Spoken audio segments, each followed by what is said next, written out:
Ciência Orgânica Podcast, mais uma vez no ar para você que, como eu, é um angustiado, é uma angustiada em relação a esse futuro em que a gente vai vendo os sinais e vai entendendo que cada vez mais as máquinas estão tomando o espaço que seriam dos seres humanos. Mas será que é de todos os humanos? Será que é de qualquer ser humano? O que resta para nós, seres humanos? Essa é sempre uma indagação inicial.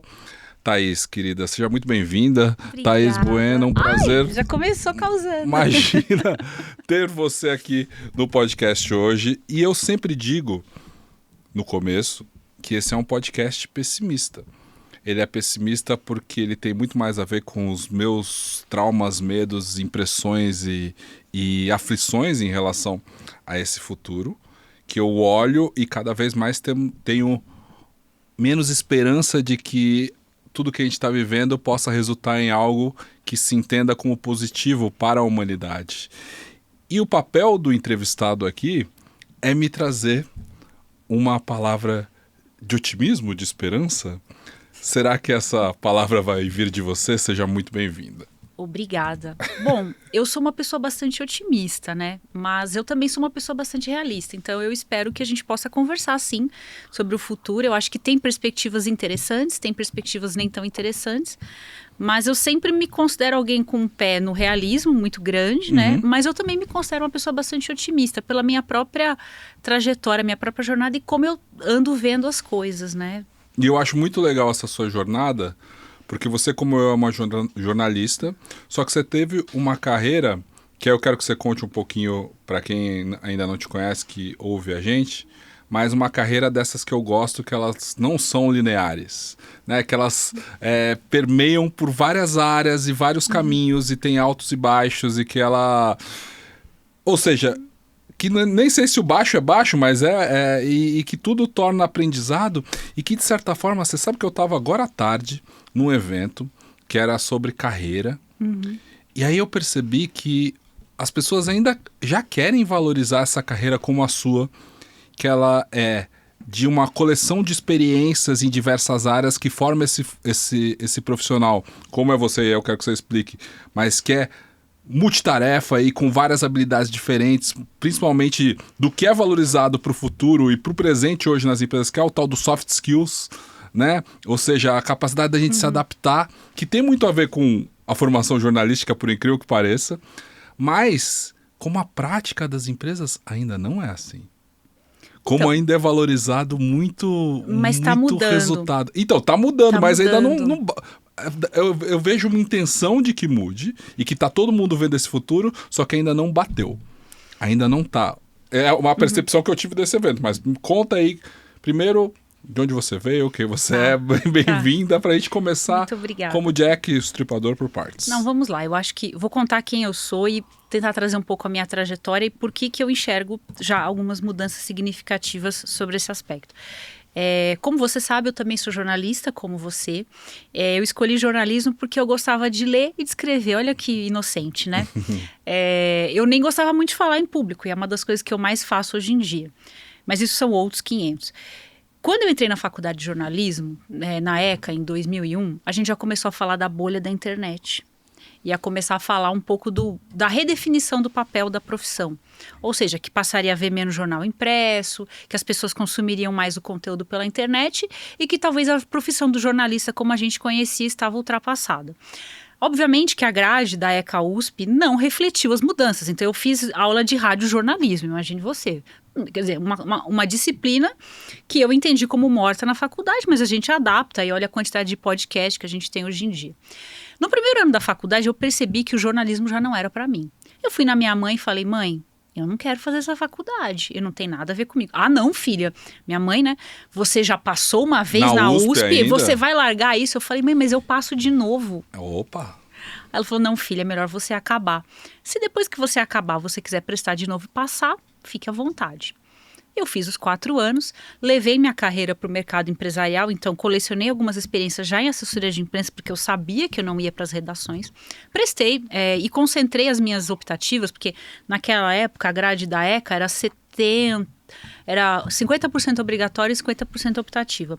Concentrei as minhas optativas em coisas que eu gostava de estudar. O que eu gostava de estudar? Economia, administração e, obviamente, eu fiz um pouco de FEFELESH também. Então, fui lá na filosofia, na geografia, na história. Ou seja, um currículo humanas peronomútil. Quando eu me formei, prestei vestibular de novo, passei na FEA USP em economia. Falei para minha mãe que eu ia passar. Primeira coisa, né? Temos que confiar no nosso taco. Porque às vezes nem os nossos pais, nem os nossos amigos e nem os nossos esposos ou esposas confiam tanto na gente quanto a gente mesmo. Entrei na faculdade, fui ter a minha primeira experiência profissional aí já como funcionária, né, formada no Google, onde eu fiquei 7 anos. Eu aprendi tudo que dava para aprender de marketing digital, fiz algumas passagens também em marketing de produto e em comunicação, que foi meu último ano lá. Aí eu fui trabalhar em marketing de produto na Apple e fui levando. Aí eu realmente cortei, né, o meu vínculo com a comunicação. Eu cheguei a fazer assessoria lá dentro, a comandar uma agência de assessoria de imprensa, a construir press release, tudo isso. Eu tive uma experiência na área de jornalismo, mas o marketing sempre me atraiu mais. Mas não era só uma experiência de jornalismo aí, só retomando, você passou 2 vezes na USP. Eu passei. Naquela época, em 2001, eu lembro, porque eu prestei, era um dos cursos mais concorridos. Era o mais concorrido na época. Por incrível que pareça, houve um momento em que o jornalismo foi o curso mais concorrido na USP. Exatamente. Ou seja, você sempre foi um nerd crânio, exatamente. Eu sou estudiosa. Eu sempre fui estudiosa. Nerd não é um xingamento. Não, nerd é um elogio. Mas eu sempre fui estudiosa. Exatamente, E eu acho que pra mim sempre foi assim. Porque o que eu vejo quando eu entrei na faculdade? Algumas pessoas eram super especializadas. Ou seja, eu não passei na Casper Libero, por exemplo. A Casper Libero era uma faculdade que você já entrava com uma propensão a jornalismo, porque ele já pedia muita matéria de atualidades, ele te pedia para ler livros de jornalismo. A redação talvez era mais criteriosa. A redação era mais jornalística. Eu não passei na Casper, por exemplo. E eu me lembro assim de eu receber o resultado da Casper e pensar, meu Deus, se eu não passei na Casper, como que eu vou passar na USP? Pois é. Então, eu acho que tem um lugar, e esse eu acho que é o primeiro ponto, tem um lugar de você entender o seu jogo e o que você é. Eu era uma pessoa que tinha notas muito equilibradas na escola. Eu me destacava naturalmente em português, em história, um pouco mais em geografia, mas todas as outras matérias eram mais ou menos equilibradas. Então isso me ajudou a passar numa faculdade que puxava muito outras coisas que uma faculdade especializada como a Casper Libero não pediria. Mas daí você saiu da faculdade e foi trabalhar simplesmente no Google. Que ainda é o emprego dos sonhos, ou naquela época ainda era muito mais? Sim, mas eu também fiz um processo, eu estudei muito ao longo do processo. Eu acho que, sabe, Pedro, acho que são 2 coisas que eu ouvia e que hoje eu tenho certeza. Nada substitui a dedicação, mas você precisa pegar a sua dedicação e colocar no foco adequado. Certo. Então, para mim, era assim, eu queria fazer... o emprego do Google, porque eu vou arrumar um emprego no Google, eu vou dar o meu jeito, vou estudar, vou me preparar para o processo. Eu sei que tem pessoas que têm mais experiência, mas eu tenho outras coisas. Então, e na verdade, tudo que veio depois me colocou nesse lugar de que, eu sei que tem gente mais, na verdade, tem gente bem mais inteligente do que eu, e sempre vai ter gente mais inteligente, mais bonita, mas o que eu vou colocar na mesa que ninguém vai colocar? Talvez é mais esforço, talvez é mais dedicação, mais foco, mais disciplina. Você sempre teve essa clareza? Eu sempre ouvia que o esforço era importante. Com a idade eu entendi que é o esforço no lugar certo e da maneira certa. Mas o esforço sempre foi um valor. Eu sou neta de imigrantes, né? Mas não eram imigrantes que vieram para o Brasil muito bem. Eram imigrantes. Uma terra no interior? Não, assim, não? Eram pessoas que os meus bisavós eram lavradores, os bisavós por parte de mãe eram operários, eram pessoas que vieram aqui para o Brasil literalmente com uma mão na frente e outra atrás. Mas você tem essa história muito presente na sua família? Assim, você acha que reflete em você? Reflete. De onde que eles eram imigrantes? Bom, nem sei porque eu tô falando disso, né? Mas os meus bisavós maternos, do lado da minha avó, né? Eles eram minha bisavó da Galícia, Pontevedra, e o meu bisavô de Andaluzia. Os bisavós, os avós da minha mãe, meus bisavós, os 2 eram da Madeira. Eles vieram da Madeira para o Brasil.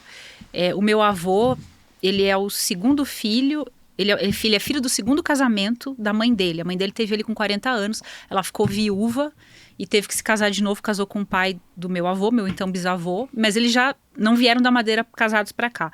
Ela casou na Madeira com o primeiro marido, ficou viúva aqui no Brasil, em Santos, e aí decidiu não tinha muitas possibilidades, teve que casar de novo. Então, eu acho que assim, tem uma coisa da resiliência e do esforço, sim. Porque minha bisavó poderia ter desistido de tudo, né? Mas ela foi, casou, reconstruiu a família. Os meus bisavós saíram da Espanha, não foi fugindo de guerra, não é perseguido político, é fugindo de buscar melhores condições de vida. E a minha irmã é uma imigrante também, né? Ela migrou para o México. E o fato de ser de Santos também tem um pouco dessa história de querer sair de lá? Tem uma história de sair de lá, mas eles queriam chegar lá, né? Queriam chegar... Não, seus imigrantes sim, mas você nasceu e cresceu em Santos? Eu nasci lá, mas aí que tá. Quando eles chegaram, a gente tá falando da década de 30, o Porto tava bombando, então as oportunidades estavam lá.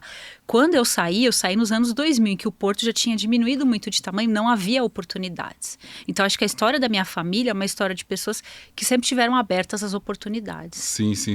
Mas o que eu digo é que eu conheço muitas pessoas de Santos que têm essa dedicação também, acho que se identificam com você. Não sei se tem algo a ver com a cultura do lugar ali. Santos é uma cidade portuária que tem uma formação trabalhadora ali, com muitos imigrantes também, mas de muita luta e de muita batalha, e que provavelmente na época que você estava entrando na universidade já era uma cidade que estava indo para um perfil mais de gente idosa, ou seja, exatamente, sem sim. oportunidade de emprego. Eu já via isso, eu via as pessoas prestando os concursos, ou tocando os negócios dos pais, ou fazendo medicina para dar seguimento no consultório dos pais, e eu falava, não, eu quero fazer coisas diferentes.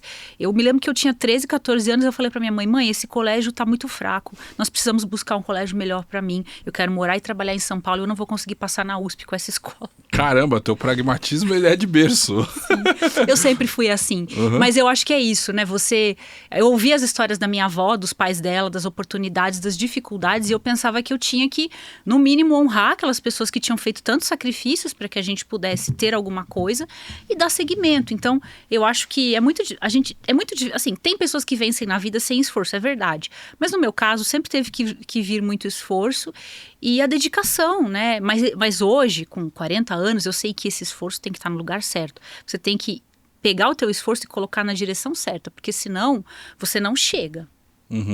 Pensa assim, uma pessoa só fazendo força na direção errada, se ela for pro horizonte que ela não quer, ela não vai conseguir chegar, ela vai muitas vezes pro lugar oposto. Mas ali com 20 e poucos anos, então, saindo da faculdade no Google, você entendeu que você estava já colocando... Você sempre colocou o esforço na direção certa? Não, muitas vezes eu coloquei o esforço na direção errada. Como jornalista, eu tenho também um amor por causas perdidas, né? Quem não tem? Não, é só como jornalista, como ser humano. Assim, mas... Eu acho que todo mundo... Não, já coloquei. Aceitei ofertas de emprego não muito boas, relacionamentos pessoais, homem e mulher, coloquei muito esforço em pessoas erradas também, com certeza. Isso faz parte mas o que eu digo é assim, quando eu trouxe que eu admiro que você teve essa carreira não linear, é porque te conhecendo, eu sei que trabalhar no Google às vezes é, por exemplo, muito bonito do lado de fora e muito tenso do lado de dentro. Muito tenso. Como é em todas as empresas, talvez. Todas as empresas. E principalmente essas que têm um cargo bonito. Então, de certa forma, você era conhecido o quê? Você era a Thaís do Google. Fora do Google. E aí depois você vira a Thaís da Apple, a Thaís do Mastercard, né? Essas empresas todas sim. Que você passou. Sim, mas eu sempre tentei que isso não me colocasse um rótulo. Mas você conseguiu? É claro que sim. Porque eu tive outras experiências e aí depois virou a Thaís da Terra. É difícil dizer, né? O ser humano tem um amor aos rótulos. Mas o que eu gosto, assim, na minha trajetória, acho que depois de 40 anos, né, e tal, é dizer que, sim, eu tive muitas experiências, isso me definiu, porque acho que essa polivalência de temas, mas o que sempre foi claro para mim era buscar aprender e me tornar uma profissional e uma pessoa melhor. E, na verdade, isso conecta muito com o primeiro ponto do esforço. O esforço, a direção certa e a busca constante por evolução. Quando a gente entrou na faculdade, se falava da crise do jornalismo. Depois veio a crise do mercado imobiliário nos Estados Unidos. Estamos sempre em crise. Depois veio uma outra crise. Depois veio a crise de não sei o quê. Agora tem a crise, depois teve a crise da bolha de tech a partir de 22. Agora é a crise da IA. Sempre teve a crise do marketing digital também em 2016. O meu ponto é, sempre haverá crise. Mas uma coisa que eu sempre tive para mim Tem gente que vende lenço e tem gente que chora. A gente tem que ter um olhar, e aí eu acho que isso conecta com a história da minha família, o horário das oportunidades. Por quê? Quando meus bisavós chegaram em Santos, qual era o caminho da maior parte dos imigrantes europeus? Não era ficar em Santos. Eles iam para onde? Para as fazendas.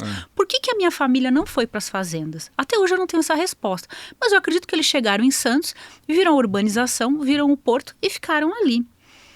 Corta 50 anos depois, década de 60. Os meus avós, os pais do meu pai, saíram do campo e vieram para Santos para buscar oportunidades melhores. O campo já não estava mais tão bom.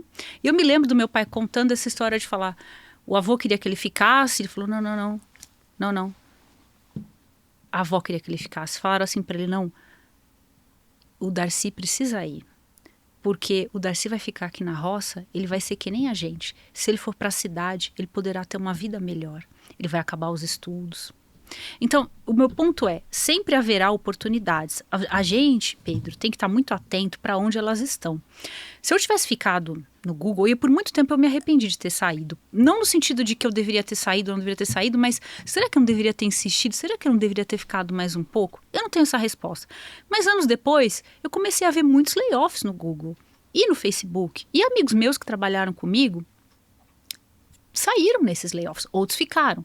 O meu ponto é, a gente nunca sabe, a gente nunca tem aquela perspectiva do que seria o passado sem a gente olhar para o futuro, e isso é muito falado, mas o ponto é, se você ficar parado, Pedro, no mesmo lugar, esperando que uma empresa decida por você o seu futuro, a sua qualificação, você não vai decidir, você está terceirizando uma decisão. Você precisa ter um olhar para você, para as oportunidades e buscar o que é bom para você.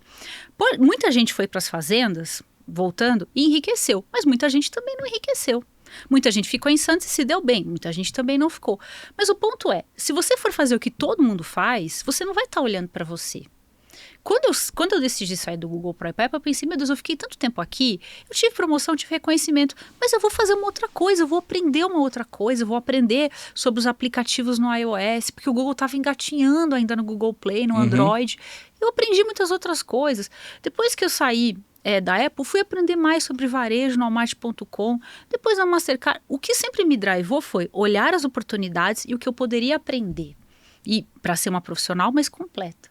E eu acho que isso é um pouco a minha história de vida. Se eu tive essa clareza sempre, não. Eu sou muito intuitiva, eu tomo muitas decisões por impulso e já me arrependi muito delas.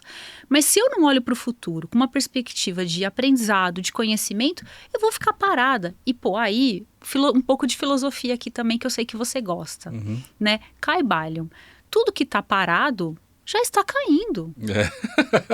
Não é? Professora Lucilena Galvão, grande estudiosa do Caibalion. Se eu parar, eu vou decair. Sim. Eu não posso parar de aprender, eu não posso me dar o luxo de parar de olhar o que está acontecendo no mundo e como eu posso ser uma pessoa melhor para estar nesse mundo. Você é a personificação do lifelong learning, do aprendizado ao longo da vida. Com muito orgulho. Sim, porque...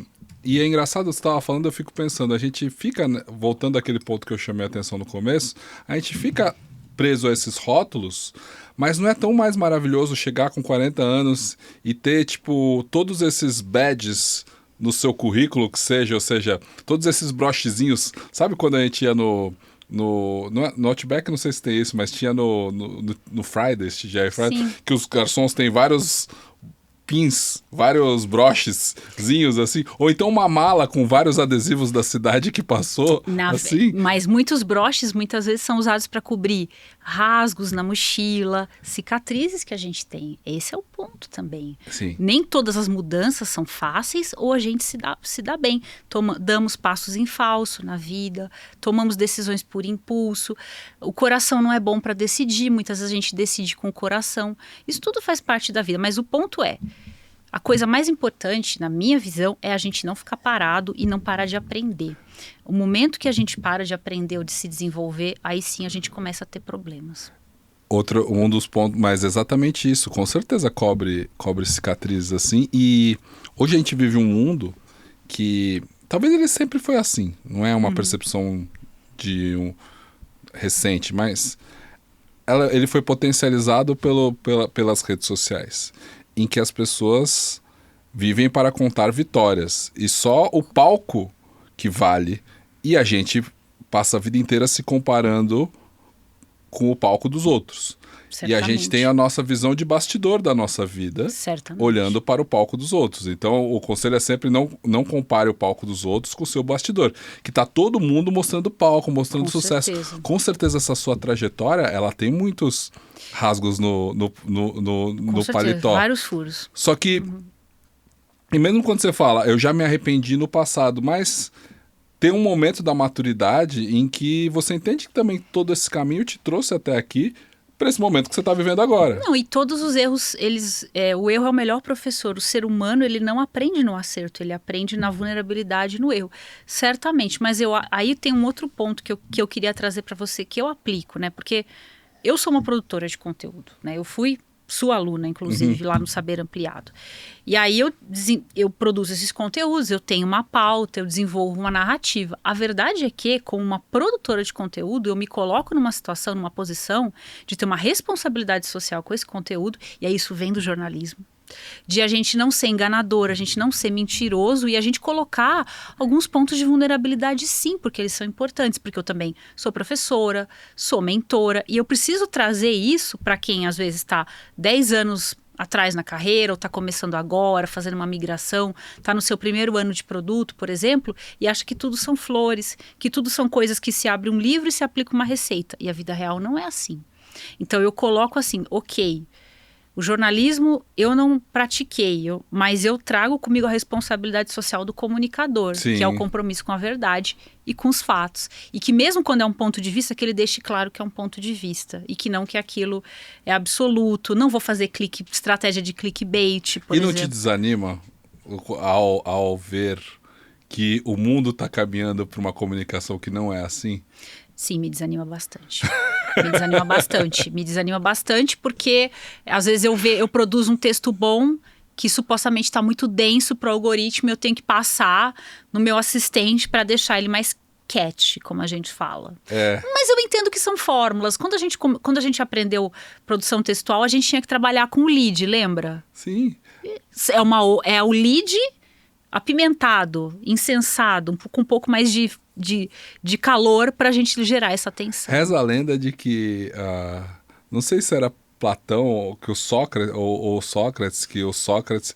Isso é coisa de internet, eu nunca conversei com um filósofo que me comprovasse. Isso é um estudioso de Sócrates, através de Platão, claro, porque Sócrates não deixou nada escrito, mas a ideia é que ele não deixava nada escrito porque a escrita conformava o pensamento. Ou seja, já era uma forma de retenção e de petrificar aquilo que estava pensado. Sim. Jesus também não deixou nada escrito, né? E assim caminhou a humanidade. Platão... Com muitas polêmicas. Platão traiu esse pensamento de Sócrates, então, no sentido em que Sócrates só existe na ideia de Platão, nos escritos de Platão. Mas o algoritmo, aí pensando no assistente que você citou aí, existe uma coisa que me perturba hoje, que não me perturbava antes, mas como esse podcast ele é sobre aflições e inquietações, é assim, tudo que a gente produz online, você participou do Saber Ampliado, sim, minha mentoria que era de construção de autoridade digital, que você fez muito bem.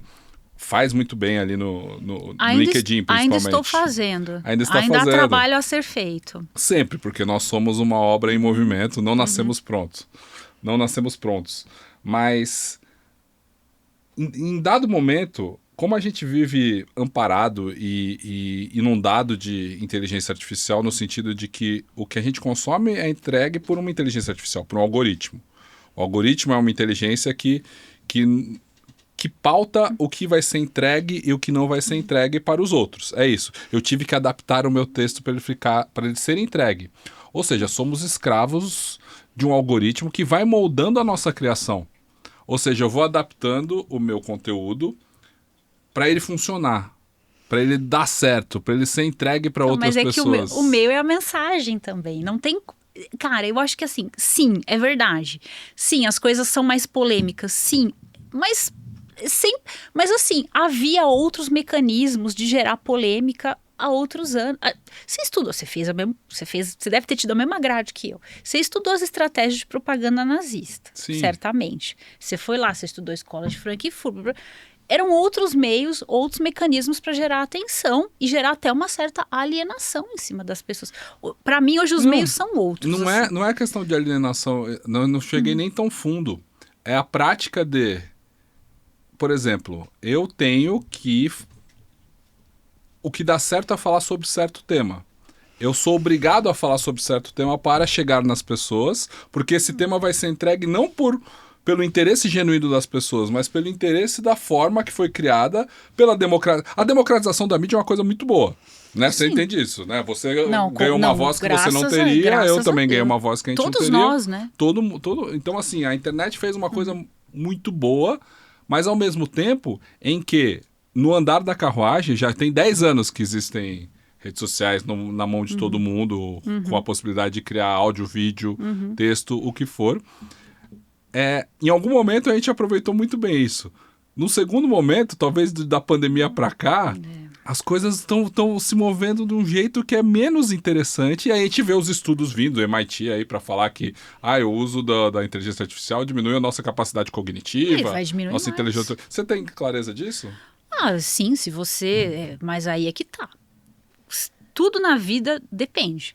Vai diminuir, sim, se você terceirizar tudo, se você parar de ler, se você parar de ir ao cinema.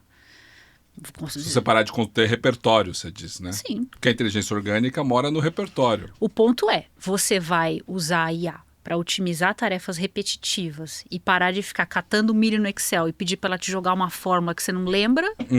Você nunca soube, na verdade? Eu nunca soube. Eu sou também, tenho oportunidade de melhoria. Você vai usar para isso, e aí você vai falar, cara, eu tô com 1 hora a mais por dia do meu tempo, eu vou ler. Ou, cara, existe a Audible, eu vou ouvir os livros que eu não conseguia parar para ler. Ou você vai fazer mais um curso na Hotmart que você não faria se você não tivesse, né, esse tempo. Ou você vai usar as coisas mal, porque as pessoas sempre vão, né? Não sei, mas as pessoas podem ir pelo caminho fácil, mas é muito como você escolhe fazer as coisas. Eu acho que o ponto que eu estava falando aqui no começo, a intencionalidade e a direção. Você quer usar IA para que ela te ajude a formatar os seus textos, ou você quer usar a IA para ter ideias por você? Porque ter ideias, ela pode te dar algumas ideias, mas você tem que escolher. Cara, eu comecei um projeto, foi depois de um café até com a Isa, tua esposa. Eu tava com uma newsletter, um projeto de newsletter engatilhado, eu decidi tomar vergonha e fazê-lo, mas eu sabia o tom que eu queria, e eu tinha as minhas ideias, eu configurei meu assistente para ele fazer as cartas no formato que eu queria que fosse feito. E eu trago as ideias, eu trago o texto, ele formata num formato de carta para mim.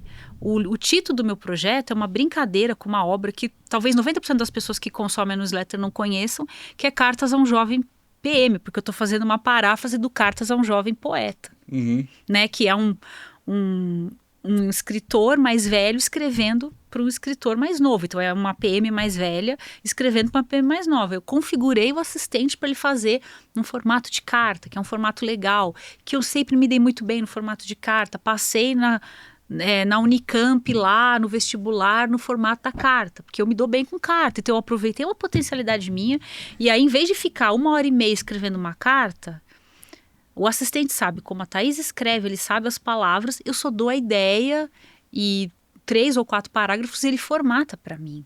E eu estou ganhando tempo produzindo mais conteúdo ou lendo mais, né? Eu estou usando... E você tem a disciplina para usar esse tempo que sobra para outra coisa que seja agregadora para você, assim? Eu tenho, porque eu também coloquei limites em rede social, né? Você sabe que a maior parte dos infoproducers, eles dizem que a rede social para eles é para produzir, não para consumir. Claro. Eles setam tempo, eu tenho um tempo setado. No carro, eu tô ouvindo a Audible, tô fazendo ou resolvendo temas de trabalho. E não eu tô lá rolando feed. Não, eu tive que apagar do meu celular. Eu nunca coloquei o tempo. Talvez eu nem sei fazer isso. Eu coloquei o tempo. Mas eu sou um doente. Eu tenho uma doença. Eu tenho um vício, assim, um problema. Mas é um vício, né? A gente eu já entendi sabe que isso tava fazendo mal para mim no final do ano passado, com muita viagem, com muita... Com muito uso mesmo, e eu tive até uma recaída esse ano, porque eu tive que baixar de novo por causa do podcast. Sim. Mas eu apaguei de novo e é difícil, cara. E eu vejo que todo mundo à minha volta diz que não, mas é Mas é viciado. claro que é viciante. Mas é muito Mas viciado, é claro que é. Thaís. Por isso que eu coloco 15, 15 minutos. Se eu chegar na meia hora, eu tô feliz, porque eu tô pelo menos ali, entendeu? Eu boto 15 para fazer 30, porque se eu botar 30, eu vou fazer 1 hora. Claro que é viciante. Mas e o WhatsApp? Você também tem... Você tem muitos grupos? Você tem muita gente falando com você? Não tenho. O WhatsApp eu separei também. Eu tenho uma conta profissional, que é essa aqui, que tá aqui, e a minha de casa. Quando tá demais, eu paro de ver isso aqui. Alerta, você consegue viver o mundo digital de uma forma em que você preserva a sua sanidade mental. Não, e eu Mas gosto... isso é por quê? Porque você já teve uma experiência ruim? Você passou por momentos ruins com isso ou não? Foi um Passei, aprendizado... achei que estava demais, me vi lendo muito pouco. Eu sempre fui uma pessoa que era de ler 1, 2 livros por mês e me vi anos aí lendo 6 livros, que para mim é muito baixo, né? Eu tenho que ler mais. Eu sou uma leitora ávida, né? Porque, lembrando por que eu fiz jornalismo, né? Porque eu lia muito e escrevia bem. Falei, o quê? Eu tô perdendo a minha identidade, então eu quero ler. E aí os audiolivros me ajudaram muito, principalmente com os livros de negócios e os livros das mentorias que eu faço, né? Porque são livros mais soft. Mas a verdade é que eu tô lendo muito pouca ficção, por exemplo. Isso também eu não gosto, entendeu? Porque uma pessoa aprende a se comunicar construindo repertório, lendo os livros. Então eu me vi muito distanciada de mim, sabe, Pedro? Sei. Em momentos de burnout em que eu me vi tendo que voltar. Volta pra Thaís. Quem é a Thaís? Você se reencontrou com você mesmo. A Thaís lê e escreve. A Thaís lê, escreve e vive no mundo interior dela. Essa é a Thaís, né? Que é aquela menina que fez jornalismo lá em 2001. Que é a Thaís que teve que fazer curso para falar em público, né? Porque senão a Thaís só... Ficaria fechada ali nos seus livros e nas suas coisas. Inclusive, minha professora foi uma pessoa também da sua rede de contatos, né? Maitê Carvalho. Sim. Ela também te ajudou a sair desse Com lugar. certeza, sair desse mundo, de vir aqui, tá aqui falando com você, dando aula. Porque não tinha esse lugar. Você tinha o quê? Uma síndrome de impostora? Não, Pedro. Eu sou uma pessoa introvertida, né? Ou seja, mas o introvertido ele não tem um síndrome de impostor, não. Ele tem uma síndrome... Não tem síndrome, eu simplesmente não quero. Cara, eu gosto de ler. Mas você entendeu que isso era e tal. importante para o seu trabalho ou para a sua vida? Eu acho que assim, é uma combinação de coisas. É importante pro meu trabalho. Porque você tinha os resultados. Você foi pro Google, Não, você foi pros outros mas lugares. eu era cortada em reuniões. Eu cheguei numa posição de liderança que eu não conseguia sustentar uma boa comunicação oral, a despeito de ser uma jornalista. Então conta. Eu era cortada, porque eu tinha feito treinamentos lá com o Renato Polito em 1900 e bolinha para sustentar reuniões presenciais, temas de vendas. Quando me vi numa pandemia, numa sala com um monte de pessoas que falavam melhor que eu no online, eu me vi tendo que aprender a me comunicar. Então eu fui fazer lá a mentoria da Maitê sobre persuasão, comunicação oral. E eu falei, não, agora a gente vai ter que destravar essa fala aqui, porque não tá dando, você tá sendo engolida nas reuniões. Então eu me vi numa situação de ter que sustentar um discurso melhor. Ainda tem pontos de evolução aqui entre nós. Eu sou uma pessoa que não fala alto, por exemplo. Isso é uma coisa até de uma bagagem familiar. Eu acho que eu deveria falar um tom acima. Sério? Com certeza. Eu acho que você fala muito bem. E aí, não, mas acho que tem pontos de melhoria. Sempre Fazia tem, né? tempo que a gente não se falava... Não se falava, na verdade, né? Que você é amiga da Isa pessoal e vocês se encontram mais em situações só vocês. Sociais, só vocês. Mas eu vejo você se expressando com muita clareza e com... Isso foi treinado. Isso é bom pra gente passar. Isso foi treinado. Assim, foi muito treinado. Mas muito treinado. Eu assistia minhas aulas, fazia anotações de como eu podia melhorar. Foi muito treinado, muito treinado. Aliás, acho que as coisas que vieram naturalmente na minha vida foi ler e escrever só. Todo o resto foi absolutamente treinado. O inglês, eu tinha entrado no Google já com fluência, porque não entra sem fluência. Eu ainda fiz mais uns bons 3, 4 anos de aula. E você não acha nunca que é suficiente, então? Então, aí depende do pra quê, né? Por exemplo, se eu tivesse numa posição expatriada, eu voltaria a fazer aula de inglês, provavelmente, para tirar o sotaque. Para o que eu estou fazendo hoje, o inglês é suficiente. Porém, se eu quisesse morar fora, ou eu tivesse que trabalhar em posições de liderança, eu faria um treinamento para tirar o sotaque. Porque por mais que o brasileiro tenha... E o brasileiro tem sotaque, viu, gente? Tá? Você acha que você não tem, você tem sotaque, O paulista tá bom? tem sotaque, o paulistano tem Nós sotaque. temos sotaque. Eu faria um curso para tirar o sotaque, provavelmente. Que a Maite fez, inclusive, a despeito de ter um ótimo inglês. Tudo depende. Eu acho que pro que eu faço hoje, meu inglês... Mas se eu tivesse que fazer outras coisas, não. Não. Então, assim, o meu espanhol, ok. Se eu tivesse que, sei lá, morar no México, como a minha irmã, eu provavelmente faria um pouco mais de aula. Ainda tô fazendo aula de espanhol, Você tem uma né? barra muito alta também, Thaís? Não Pessoal, sei. ou não? Não sei, eu não sei se eu tenho uma barra alta. Eu acho que eu sempre tive exposta a ambientes com pessoas muito exigentes e acabei internalizando isso. Ou talvez eu tenha uma barra alta e fui dragada para esses ambientes por afinidade. Eu acho que os terapeutas diriam que é a segunda, né? A segunda. Tá, mas você teve essa carreira corporativa, você segue nela? Sim. Ou que não é do jornalismo dentro dessas empresas? Daí você colecionou lá o adesivo do Google, depois da Apple, depois da... Então, depois eu trabalhei... Aí eu vim para a primeira cadeira de produto no Walmart.com. E o que é cadeira de produto? Eu não faço a menor ideia. Eu sou totalmente... Eu nunca trabalhei no mercado corporativo formal, porque eu vim de redação e depois fui empreender. Então, eu não sei o que é o Product Manager. Você usa um aplicativo, você usa um monte de aplicações, você entra em sites. Aquilo ali foi construído por um time de tecnologia. Quem priorizou, quem disse o que tem que ser feito, ou tentou dizer o que tem que ser feito, foi uma pessoa de produto. É aquela pessoa, é o líder daquele produto. E de que área ele é? É multidisciplinar, né? Ele pode vir da engenharia, ele pode vir do design, ele pode vir do marketing, como eu vim. Ele pode vir do marketing e continuar estudando, como foi o meu caso. Ou ele pode também ser um autodidata. E como você se tornou uma Product Manager? Então, foi no Walmart.com em que eu trabalhei com o site, né? Que na época o site era mais importante do que o aplicativo, isso mudou muito rápido.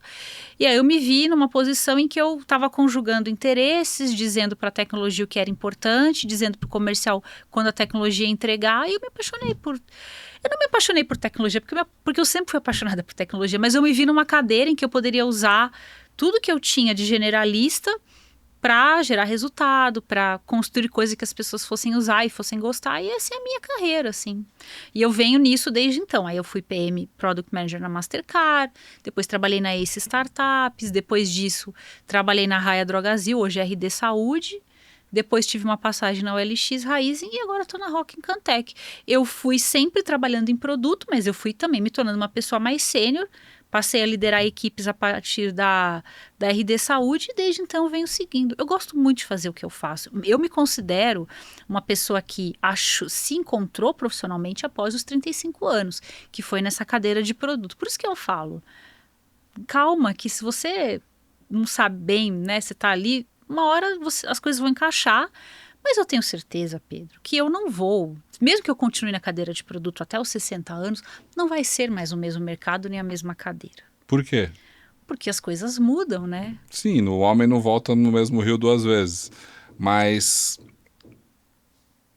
você acha que é por causa da tecnologia também? A cadeira de produto vai sempre existir? Hoje você lidera quantas pessoas, elas fazem hoje o quê? A gente tá elas cuidam do aplicativo? De produto. Hoje são 8 pessoas, elas cuidam do aplicativo e também temos designers e pessoas de produto dentro. Aplicativo de quê? O que faz? A gente trabalha com aplicativos white label para varejistas, supermercado e farmácia. Tá. Farmácia, pela experiência que eu já tenho, né, já tendo trabalhado, né, com a maior farmacêutica do Brasil, minha experiência de varejo e marketplace também, primeira vez no varejo alimentar. Mas tudo vai mudar. White label é quando existe o chassi é o mesmo, mas muda a cor. O chassi é o mesmo? O chassi é o mesmo, mas muda a cor, muda alguma tipografia, alguma seção você liga ou desliga. Ou seja, aquele esqueleto de site, sei lá, que pode ser adaptado para as diferentes empresas, para diferentes Sim, negócios. Você quer saber quem faz isso? Para te dar um exemplo claro, Raia Drogasil. Se você entrar, você vai ver que o Drogasil e o Raia, eles são o mesmo chassi, mas muda a cor, muda a tipografia. Via Varejo, Casas Bahia e Ponto Frio, mesma coisa. A mesma coisa, o e-commerce, você diz, é tudo igual. E toda a parte por trás, a engenharia da construção, o checkout, o jeito que o cliente passa o cartão, é tudo igual. O que a gente chama de back-end, né? Ah, sim. As APIs e assim por diante. Então, o que eu sei? Que tudo na nossa área, na área de tecnologia, é muito dinâmico. Ainda haverá muitas mudanças e aí pode ser que chegue uma hora que eu continue trabalhando com tecnologia, tenha uma outra cadeira, mas eu também eu gosto muito de ser humano, né? Afinal, eu sou uma pessoa de humanas. Então, por que eu me encontrei na gestão? Porque apesar de eu trabalhar com tecnologia e eu adoro tecnologia, o meu material não é apenas a tecnologia. O material mais importante é o ser humano. São as pessoas que trabalham comigo. Então, habilitar essas pessoas a entregarem os resultados que a empresa precisa, esse é um papel de um líder. Desenvolver essas pessoas no processo, esse é um papel do líder. Por isso que eu me encontrei nessa área, porque eu posso continuar trabalhando com tecnologia, eu tenho muito amor por isso, mas eu gosto muito do ser humano. E você acha que ele tem função ainda por muitos anos? Quando eu falei lá no começo do papo que eu vejo isso como um futuro eu vejo essas habilidades que você está falando aí, que é de gestão, a soft, como algo que é latente nas empresas. Parece que elas gostam de dizer que é isso que elas querem, mas que na prática ainda está um cara que está olhando o número e resultado e que está sendo exprimido pela pressão ali do jeito por cortar custo e fazer acontecer de qualquer jeito. Então, mas essa é a ambidestria, né, da cadeira. É necessário que você seja um líder e um gestor também. O gestor é para você realmente olhar o hard facts, olhar o número, olhar a entrega. Mas o líder, né, é o líder. Vamos lá. Gostamos de literatura nesse podcast. Gostamos de política. Maquiavel. O líder, se possível, que seja temido e amado. Sim. Se tiver que escolher, é melhor ser temido. Mas é importante manter os dois. Porque só o amor não segura. Mas só o temor também não. Você pode tomar um golpe de Estado. Então é necessário combinar os dois. Gestão por influência e por autoridade. Autoridade, a gestão. Pá, pá, pá. Influência, cativar as pessoas, conquistar a equipe. Porque, e aí isso eu não enxergo mudando. Sabe por quê, Pedro? Porque é ser humano, né? Pensa nas obras mais marcantes da literatura e da política. Você não muda uma linha. O Maquiavel é atual até hoje. Sim. Nós ainda estamos estudando a arte da guerra. Quando a gente fala de ética, a gente fala de quem? Aristóteles. Ética Nicômaco. Certo? Mudou? Não mudou. Por quê? Porque a natureza do ser humano não mudou. E não vai mudar tão rápido. Não vai mudar. Então, assim, o meu ponto é, a IA, ela é mais uma ferramenta. Ela é mais um repositório. Eu estava te falando antes da gente começar o podcast. Ontem eu estava... Porque eu assisti algumas obras muito interessantes. Eu sou apaixonada pela era vitoriana, né? E eu estava assistindo alguns filmes no final de semana e eu me lembrei... Falei, meu Deus, por que eu parei de consumir certos filmes? Então eu tava assistindo Jane Eyre ontem, né? O filme. E aí eu lembrei do Morro dos... Qual? Jane Eyre, não sei nem se fala assim, é Jane Eyre. É o livro da Charlotte Brontë. Jane Eyre. Eu não sei qual que é essa. É a irmã da Emily Brontë que escreveu Morro dos Ventos Uivantes. Aí eu fiquei pensando, meu Deus, por que eu parei de ler essas coisas? Aí já vi aquele sentimento de culpa. Aí eu fiquei pensando, nossa, o Heathcliff, a Catherine, meu Deus, que história maravilhosa. Aí lembrei da Jane Austen, fiquei pensando. Aí comecei a conversar com a IA. Se eu fosse uma personagem da Jane Austen, quem eu seria? Se eu fosse uma personagem das irmãs Brontë, quem eu seria?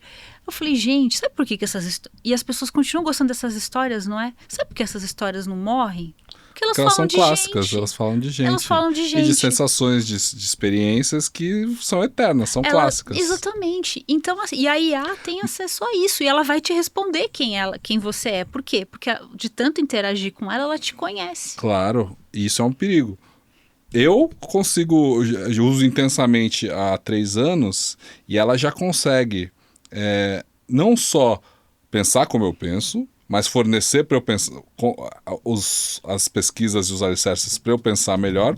Só que ao invés de eu me apaixonar por ela, como é o que a maioria das pessoas que sentam aqui estão fazendo, na verdade, E sem nenhum Sem demérito julgamento, nisso, sem não. julgamentos nisso, porque eu passo por esse momento assim. Sim, é claro, eu consigo, meus textos estão melhores, eles vêm, e eu atuo mais como editor hoje dos meus próprios textos do que como autor.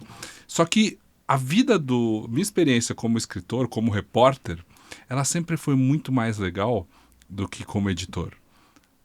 A vida é na rua. Entendo perfeitamente. A vida é na rua. Ela me rouba, então, dessa sensação um pouco. Não, mas ela deveria salvar o seu tempo pra rua. Então, deveria, mas não acontece. Não acontece.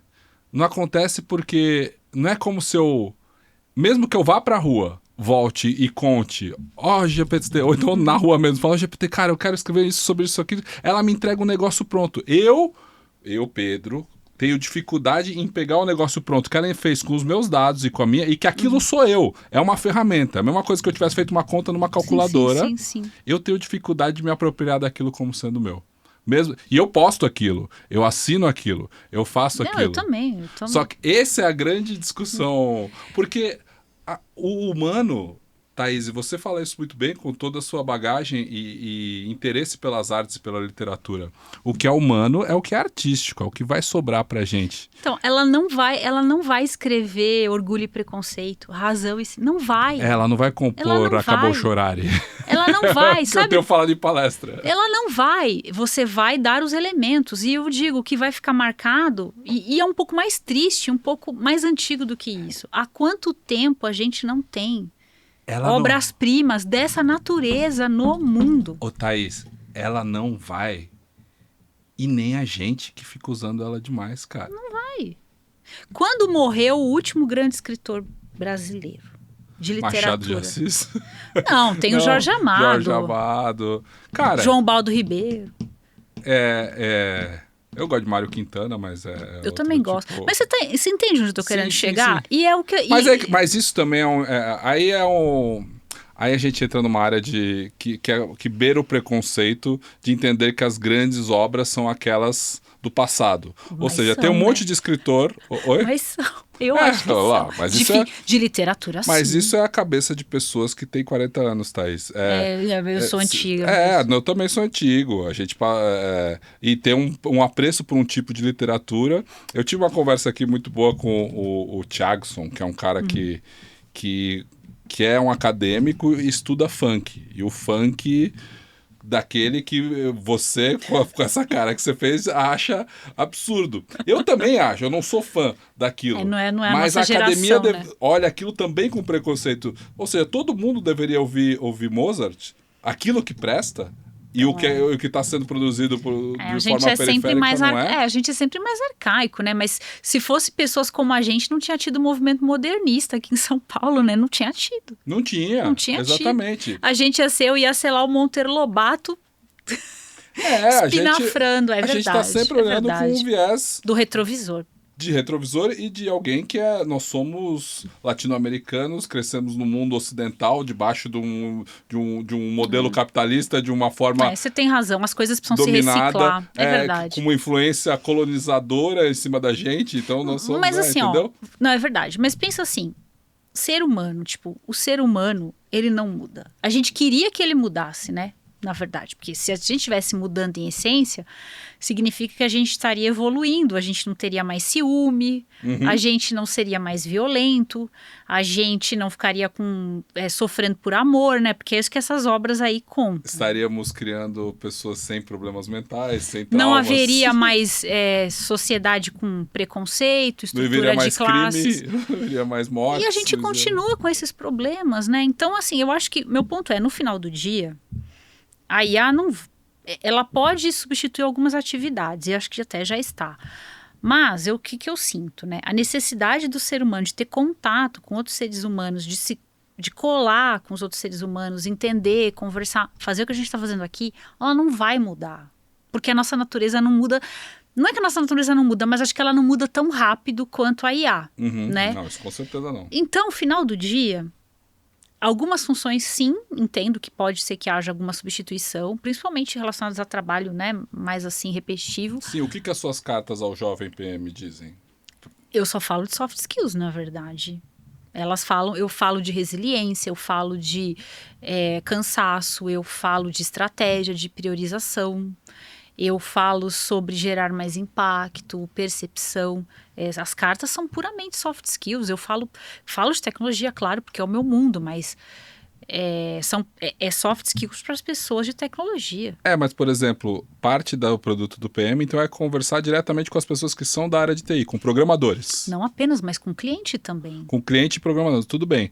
Mas essa parte dos programadores já é dado por certo de que a IA é capaz de programar e fazer... Pedaço, mas não tudo. E outra, o programador é uma pessoa inteligente, né? O quanto mais ele entender de negócio, mais proficiente vai ficar o código dele também. Só que para entender do negócio, ele precisa conversar com as pessoas, né? Sim. Entende? Porque muita coisa, isso que você falou, é o campo, é você estar ali, é estar na rua, é estar entendendo alguma coisa. Então, tipo, o meu ponto eu enxergo muito difícil substituir tudo, porque existem coisas que têm que ser faladas, que têm que ser sentidas, têm que ser entendidas. Uma operação. Eu acho que o ser humano sempre vai precisar do contato de outro ser humano, assim. Não tem como. Mesmo sendo alguém que gosta de ficar no seu casulo lendo livros Lendo livros que alguém escreveu, né? Por enquanto. Alguém escreveu, vendo um filme que alguém produziu, ouvindo a música que... Cara, eu acho que, assim, o fato da gente, como introvertida, precisar dos meus tempos, né? Uhum. Nunca quer dizer que eu não vou precisar. De outros seres humanos. Não existe isso, não existe. O ser humano... E aí, nesse aspecto, Pedro, saber falar, saber ouvir, saber ler ambiente, ter prazer na companhia de outras pessoas, ouvir o cliente, resiliência. Não tem IA que vai ensinar isso. Ela vai te ajudar, como a gente chama, é um copiloto. Mas o principal comando é você. E outra coisa, né? Por mais que ela te conheça, ela vai trazer pontos que ela tá lendo, mas o que passa dentro do seu coração, você vai fazer... Eu faço perguntas de terapeuta, pra IA como se ela fosse um terapeuta, mas vem muita coisa que ainda não tá acertado. E outra, eu gosto de saber a percepção de alguém sobre mim, e isso é interessante. Às vezes eu até pergunto, você está falando a verdade ou está falando para me agradar? E a gente sabe que a resposta ali não é, né? É probabilística. É probabilística. Então, assim, eu acho muito difícil a gente substituir tudo. Agora, quem limita o seu trabalho por temas técnicos e não buscou evoluir como pessoa, aí realmente... Mas isso não é novo. Desde sempre. Desde sempre. Ô Thaís, como que a educação entrou no seu caminho também? Porque você é professora... lá da nossa parceria, da Fluency Skills. Sim, sim. Né? Você tem um curso lá e você também está num momento em que você está colocando um outro curso no mercado. Como é que é? Eu tô montando agora um curso com a Agile School. É um curso só de liderança, então é um curso puramente de soft skills. Mas o ponto soft skills não é chegar lá e, né? Soft skill tem técnica. Uhum. Falar em público tem técnica. Produzir um material para uma apresentação tem técnica. O problema é que as pessoas acham que o soft skills é só ir lá, ler abraçar a árvore. Não, existe técnica no soft skills. E isso pode ser ensinado, o soft skills pode ser ensinado. É que às vezes a velocidade de aprendizado é mais lenta do que Excel, programação e etc e tal. Então, sim, tem o curso. A educação entrou na minha vida porque, como eu tinha essa barreira de falar em público e, de repente, eu já não a possuía mais, eu me senti livre para fazer outras coisas. Eu passei por uma separação. Durante a pandemia, minhas noites ficaram mais livres e eu decidi investir em atividades que pudessem me preencher, né, para curar ali lamber as minhas feridas. E eu comecei a dar aula, encaixei isso na minha rotina, não parei mais. E isso também me possibilitou outras coisas, outras conexões. Mas eu acho que eu sempre fui professora. Quando eu era pequenininha, eu brincava de escolinha, tinha uma lousinha também e fazia isso. E durante a faculdade eu dei aula de redação para alguns jovens carentes também. Então eu sempre tive muito amor por ensinar. Eu acho que era só uma semente que estava dormindo e eu coloquei ela para fora. E nas redes sociais, o conteúdo que você produz, principalmente no LinkedIn, ele é educativo. eu busco sempre trabalhar, né, com esse lado jornalista do compromisso com a verdade e o ethos jornalístico, mas ele tem um teor educativo sim, porque eu penso que eu, como uma pessoa que também está nas escolas, precisa trazer sempre um viés de utilidade para o que está sendo colocado. Então, eu procuro combinar as coisas assim. O editorial eu deixo um pouco de lado, eu, né, não coloco tanto as opiniões, porque mas eu considero que às vezes as opiniões elas podem mudar, e aí eu prefiro, não me sinto à vontade, portanto, a opinião, né? Não existe uma linha editorial no que eu produzo, assim por dizer, mas eu gosto muito de trazer a educação, sim, buscar ser útil às pessoas. Eu acho que ser útil é algo muito importante para mim e eu procuro manter nos meus conteúdos. E sim. a dopamina do retorno? Como que você mede isso? Eu fico feliz quando alguém comenta, assim, eu fico muito feliz, E os né? alunos, né, Os principalmente. alunos, Eu sempre digo que a profissão do professor ela é mal remunerada porque ela é a que te entrega a maior satisfação pessoal. Não tem nada que pague quando alguém te manda uma mensagem, poxa, aquilo que você falou mudou minha vida, ou você me abriu. Quando você diz que o Saber Ampliado fez diferença para você, Mas claro que fez. não há nada que pague isso, né? Esse retorno assim. E é um trabalho difícil de entender que o que você faz efetivamente muda a vida das outras pessoas também. Nossa, mas muda muito, Pedro. É. Sabe por quê? Às vezes, o professor... Eu recebi essa homenagem na primeira turma que eu fiz lá na UARI, né? Que é a parceria que vocês têm hoje. Eles me deram o Gandalf, né? Que eu sou apaixonada por Senhor dos Anéis. E mandaram uma cartinha aos alunos e falaram que eu estava ajudando a extrair o melhor de cada um, né? O líder faz isso, mas o professor também faz. Então, eu acho que assim, toda vez que a gente entra numa sala de aula como aluno, às vezes a gente tem uma insegurança, alguma coisa que a gente não consegue, né? E o professor, ele só mostra o caminho, mas ele ajuda a gente a descobrir uma coisa que estava muitas vezes adormecida. Isso é muito poderoso, entende? Sim. Ô, Thaís, você conseguiu fazer uma coisa que é o que é mais valorizado, eu acho, no aprendizado, porque às vezes a gente fica na síndrome do eterno estudante. Ou seja, eu acho... Você é uma pessoa que eu entendo que você também está sempre indo atrás do próximo curso, ou seja, eu quero mais um curso, quero mais alguma coisa, mas você também sabe que você não precisa ver o curso inteiro. Você pega uma coisinha, vai e aplica para você. Não, mas isso tudo na vida. Isso você sempre foi assim? Não, porque é difícil ser assim. Não, isso foi a falta de tempo mesmo. Não, Pedro, isso foi a falta de tempo, porque na verdade eu sempre fui assim, aquela checklist certinha quando estava lá na ECA, mas aí quando eu já entrei na economia, na USP, já não dava para pegar todas as aulas, já me lasquei ali. Aí só foi vida profissional, o negócio tem que sair, tem que acontecer, puta, e agora? Mas você otimiza muito bem, porque eu acho que no Saber Ampliado mesmo você participou de uma outra coisa ali, mas você pegou o... Não, mas eu peguei algumas gravações também, eu acompanhava o grupo. Mas sim, eu faço um pouco de leitura diagonal, isso é fato. Você pega já... Mas isso é o... Mas é que eu aplico Mas esse é o bom muito. aprendizado. Mas é que o problema é que o pessoal assiste 100% e aplica 10%. Isso, exatamente. Eu assisto 30%, mas eu aplico tudo. Essa é uma dica válida para quem está ouvindo a gente. Na verdade, tudo na vida... Eu estava falando isso porque eu faço uma mentoria aos finais de semana, é de 15 em 15 dias. E a mentora é a Thaís Junqueira, ela é muito boa, ela é irmã da Cris Junqueira. Mas não é por isso que ela é boa porque ela é boa mesmo. E aí eu estava apresentando um case na mentoria. E aí eu falei para o pessoal na sala, eu falei, pessoal, a mentoria é muito boa, mas não é assistir a aula. A mentoria é aplicar o que aprende na aula. Conhecimento sem prática não funciona. Porque nós não somos acadêmicos. Exato, e a gente tem que botar as coisas para acontecer.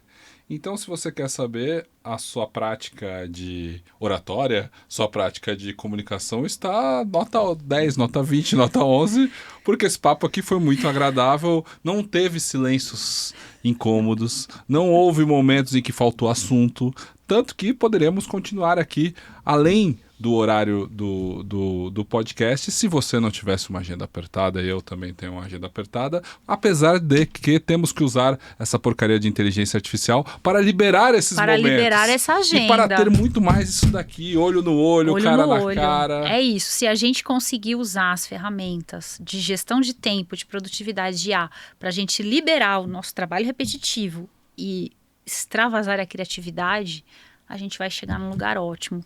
A gente não precisa ter medo do futuro. Eu acho que o que eu queria dizer é assim, as pessoas não podem ter medo do futuro, porque o futuro vem, o novo, já dizia a Sempre música, vem. o novo sempre vem, a gente tem que estar preparado e estudar e aplicar, e não ter medo, não fechar a cabeça, sabe, não cair numa onda de pessimismo. Hoje é muito fácil cair nessa onda, Sim. porque a gente olha e vê muita coisa difícil, né?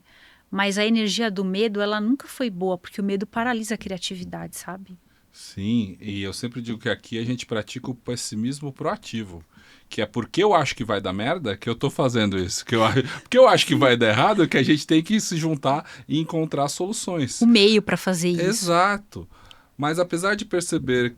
Não, como é que é? Minha dor é perceber que apesar de termos feito tudo o que fizemos, ainda somos os mesmos e vivemos como nossos pais. Exato, nossos tataravós, no caso. Nossos tataravós, nos casos. Sim, sim. Muitíssimo obrigado Obrigada, pela presença. querido. Não é sempre que a gente sai com uma mensagem otimista, mas você conseguiu. Parabéns. E você que nos ouve, que chegou até aqui, foi o herói que ficou até aqui, ou heroína, muitas mulheres escutam esse podcast também. Por favor, deixe o seu... as suas 5 estrelas no Spotify, o seu comentário ou sua inscrição, todas essas coisas necessárias que a gente chama de call to action dentro do marketing digital. Tome a sua action aí e se você gostou, comente alguma coisa aqui para a gente continuar sofrendo juntos, pensando num futuro sem medo, mas com bastante inteligência orgânica. Até a próxima!